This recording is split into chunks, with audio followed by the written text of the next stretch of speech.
Hey guys, welcome to the Field of 68 YouTube channel. If you like what you see here, hit that subscribe button and you'll get more college basketball content just like this. T.O., you're an ACC guy. Would you rather right now be John Shire with this Duke roster or be Hubert Davis with this North Carolina roster and what they have built around them? You got RJ Davis back at North Carolina. You got Cooper Flagg coming in at Duke. Sion James just committed. You got Malik Brown. You got Mason Gillis. You got some of these other freshmen. You got Tyrese Proctor back. You got Caleb Foster back. At North Carolina, you missed on Cliff Amore, but you still got Kate Tyson coming in. You still got Ian Jackson and Drake Powell. You still got Elliot Cadeau and Seth Trimble coming back.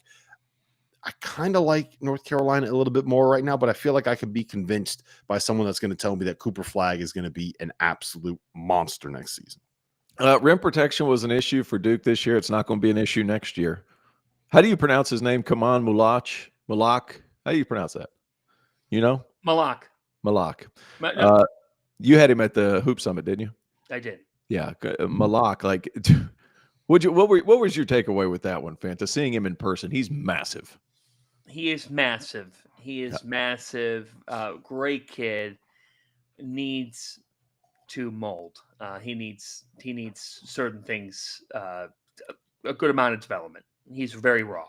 Yeah, he's been in the BAL for years, playing against grown men, going against some different guys in the ACC. I think he's going to flourish because he moves so well. He's going to be able to block shots. They're not going to ask him to do too much with some of the guys that are around him already.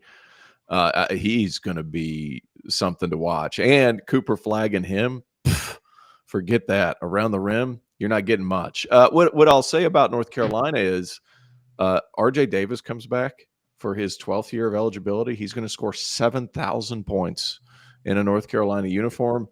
And that's something that you can rely on. I do find it intriguing in the Tar Heel roster that now you can have some more 5-out stuff. You don't have Baycott down there. I think Jalen Watt, you can pull the 5 out a little bit now if you're Carolina and have even more space to operate with some shooters around. Is Ian Jackson a top 10 player? I didn't see him play well enough last year to know that for sure, but everybody has him as a top 10 guy. So I'm assuming he is that good. But Drake Powell kid's going to be a hell of a glue guy. Think Theo Pinson with the jump shot. Think some of these other guys, really good athlete, terrific defender, going to play within himself, understands what he's good at, what he's not so good at, and just a really well-rounded kid. I like Carolina's just because they're a little bit older, but I think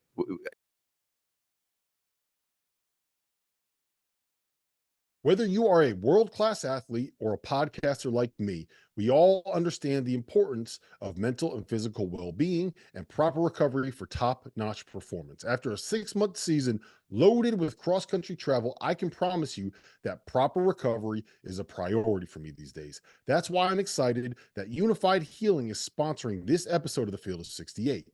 Unified Healing is a new and super innovative global network of wellness centers powered by Energy Enhancement System, or the EE system. If you haven't heard of the EE system yet, you'll want to listen up. This technology promotes wellness, deep relaxation, purification, and rejuvenation. Whether you're here in New Jersey or at one of the hundreds of other locations across the globe, access to a center is easy and affordable. If you're interested in experiencing the EE system technology for yourself, go to unifiedhealing.com/unified68 to learn more and find a center near you. That's UNIFYD healing.com/UNIFYD, the number 6, the number 8. No material or testimonials on the Unified Healing website are intended to be viewed as medical advice or as a substitute for professional medical advice, diagnosis, or treatment. Always seek the advice of your physician or other qualified healthcare provider with any questions you may have regarding a medical condition or treatment, and before undertaking a new healthcare regimen, including the EE system.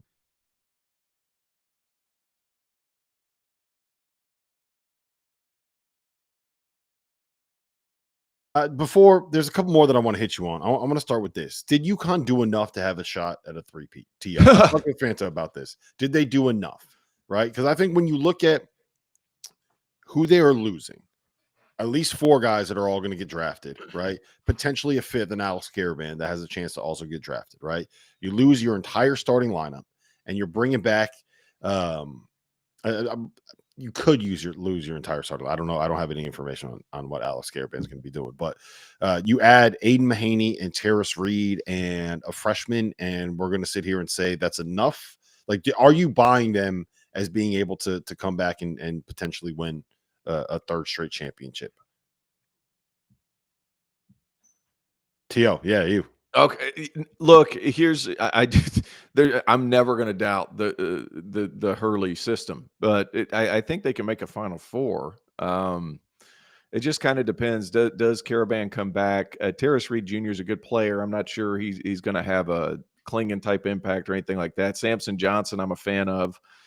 There's no Donovan Klingon, and guys, Tristan Newton was great. But Cam Spencer, buddy, like that dude was just good on good all the time, and he was so consistent. I almost hate that he didn't play at UConn longer because like that would have been a match made in heaven. It would have been stories. It'd have been like it would have been everything. He But got injured the wrong year, T.O. If he got injured any year other than his sophomore year, he would have come back and had another season. But the problem was the year that everybody got back, the COVID year, right? He only played 7 games. So you can't get the same year back twice. right. So he got injured the wrong year. If he got injured any other year, he'd be back again. That's a good point. I do. Aiden Mahaney is a good player.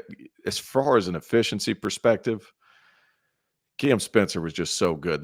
You want to talk about monster shoes to fill. That's going to be the tough one. You're going to be able to run some things and manufacture some offense. Obviously, Tristan Newton was awesome, though, over 2 seasons in the postseason. That Cam Spencer size whatever shoe he's got on, that one's going to be tough to fill. That scares me a little bit. I do think they can make the Final Four again. For me, it's the development.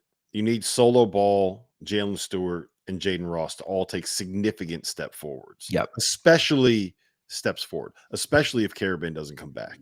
And like Caravan's another interesting one where he's probably a 2nd round pick. He's probably his floor is always going to be what it is at the NBA level. So like you can come back and try to be the first guy to go 3 in a row since UCLA, or you can go pro. And I would argue his ceiling is what it's always going to be. Well, the only point that I would make is if he comes back and he averages 17 a game and he adds a couple more things and becomes a little bit of a better passer and like the efficiency. You're talking about in terms of draft stock. I was talking about the player. Okay. Yeah, no, I think that there's a world where he could sneak his way into the back end of the 1st round next season, which means you're looking at like 4 years of guaranteed $12 million or $11 million, whatever it is. So the bet is basically, do I leave now and get like a 2nd round kind of a deal? Or do I come back, hope the NIL package is about equivalent to what I would make playing on a 2-way next year, and try to play my way into getting 8 figures guaranteed? And I don't think that there's a bad choice for him to make. I would prefer, as a guy that grew up in New Haven, Connecticut, to see him try to make it be a 3-peat. But, he's got very good options in front of him no matter what he chooses. They also have a solid backup plan with Liam McNeely. Go ahead, John. Paul, break him down real quick to you. I know you love him. Break him down. Just a big shooter who's smart. Like he fits the Caravan mold. I would argue that he's probably a little more athletic than Caravan, but very good player, can really shoot it. One of the top shooters in a class. It's a really good class. I think he's going to be fun to watch, and he's going to fit that situation perfectly. I hope he stays for 2. Go ahead, John. I think that he will stay for 2. I think Liam McNeely is a relentless competitor who can do more than just shoot the basketball as well, has become better at attacking the rim, has become better at taking on contact, embraces that. More than anything with Liam McNeely, for a high school kid, he gets it defensively. He's not a great defender, but he understands his assignment. His feel for the game is through the roof. He has Caravan-like maturity. Okay, coming out of high school, and his level of competitiveness matches UConn perfectly. Matches exactly what Dan Hurley wants. To go with your IQ thing, he plays with great angles. So you said he's gotten better at attacking the rim and stuff. He's not a guy that's just going to fly in there a la Andre Jackson, but he is going to be smart in the angles that he takes. So he's going to be able to get there, and he can finish once he gets there because he's athletic enough. He's a really nice player. That being said, I think if Caravan comes back, I don't think he sneaks into the back end of the 1st round. I will tell you that I think he has Jaime Jaquez, Devin Carter-like syndrome in a good way. That by being a veteran, Yeah, your top 20 pick. I think Caravan will be a top 20 pick next year. I think that he will be the guy that says, well, there'll be one side of it saying, well, has he maxed out, like Terrence said with the ceiling? And Terrence, you didn't mean that in a bad way. No. But there is a class then that says, well, he's maxed out, so I don't like that in a draft pick. No, if you're picking after the lottery and you're a team that has won enough games, you should take on someone who's going to help you in the now. Alex Caravan comes back to UConn. This is my prediction.